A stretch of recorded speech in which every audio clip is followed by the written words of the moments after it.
L'apparition des bancs de sable sur la rive droite du Poul Malebo prend des allures inquiétantes ces dernières années.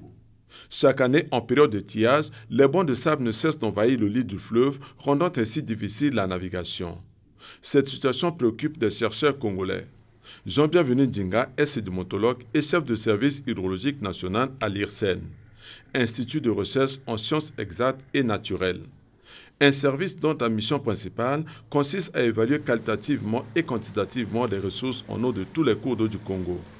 Jean-Bienvenu Ndinga est conscient que le phénomène d'ensablement a toujours existé dans le bassin du Congo, seulement son niveau actuel attire son attention. Le premier constat que l'on fait, c'est que pendant les tillages, on constate qu'il y a plus de bancs de sable, donc en matière de volume de sable dans le chenal. Mais quand les bancs de sable commencent à entraver le chenal, alors ça pose un problème économique au niveau national. Pas seulement économique, mais aussi social. Donc ça, c'est le premier constat que l'on fait, qu'il y a un engraissement de ces bancs de sable et que ça entraîne un problème très alarmant qui suscite un peu que nous puissions regarder de près cette situation. Cependant, ce qui est curieux et plus inquiétant au niveau du fleuve Congo en général est que les périodes de tillage, à en croire les usagers du fleuve ces dernières années, sont plus longues que les périodes des crues. Des bancs de sable qui d'ordinaire sont immergés pendant les crues demeurent visibles et continuent parfois à gêner la navigation même en période de hautes eaux. Ce qui fait dire aux observateurs non avertis de l'environnement que le fleuve Congo risquera de disparaître un jour au regard de l'étendue des bancs de sable qui envahissent son lit. C'est normal, le commun des mortels, ils sont dans le cadre de l'observation. Alors, quand on regarde les courbes des débits en fonction de la hauteur par jour, on se rend compte qu'il y a une décroissance des débits au niveau global. La courbe baisse considérablement. Maintenant, dire que ça va disparaître un jour, c'est une éventualité, c'est possible. Mais ce n'est pas pour 10 ans, ce n'est pas pour 20 ans. Mais c'est un phénomène qui peut se répercuter, mais à long terme. Cette situation a pour conséquence directe le rétrécissement, voire l'obstruction des canaux de navigation de la rive droite du Poul Malebo. Les études menées ont révélé les causes de l'ensablement récurrent de la rive droite. On avait organisé une grande conférence ici qu'on appelait le trip scientifique, où le thème était l'hydrologie et la géomorphologie du fleuve Congo, que nous avons organisé ici. Et on a fait venir donc les experts du monde. Et nous avons examiné le problème ensemble. Nous avons remonté le cours pour voir que, effectivement, le problème d'ensablement se faisait.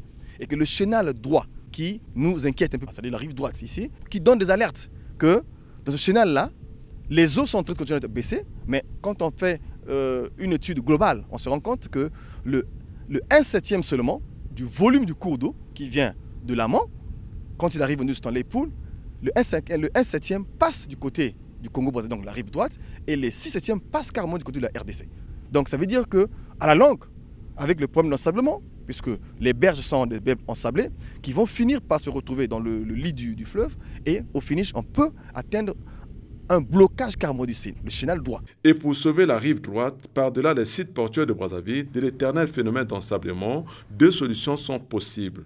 Il faut que l'on puisse continuer à gérer les chenaux, c'est-à-dire où passent les bateaux.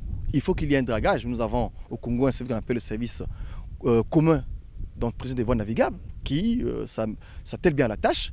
Et il faut qu'ils entretiennent le chenal en enlevant le sable, en créant donc un chenal pour que les eaux passent et que les bateaux passent. Ça, c'est déjà l'élément premier, mais c'est coûteux pour le gouvernement congolais.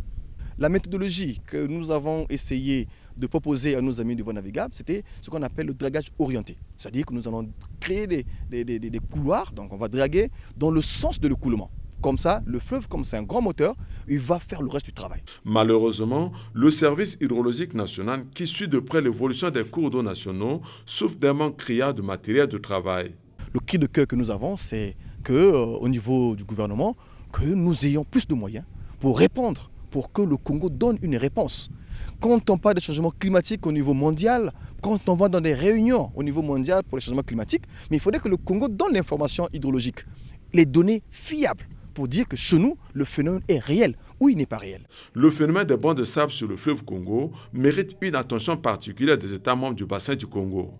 Car ce phénomène affecte non seulement la navigation, mais aussi toutes les activités humaines des populations riveraines. L'opérationnalisation des projets de fonds bleus pour le bassin du Congo pourrait être une solution idéale.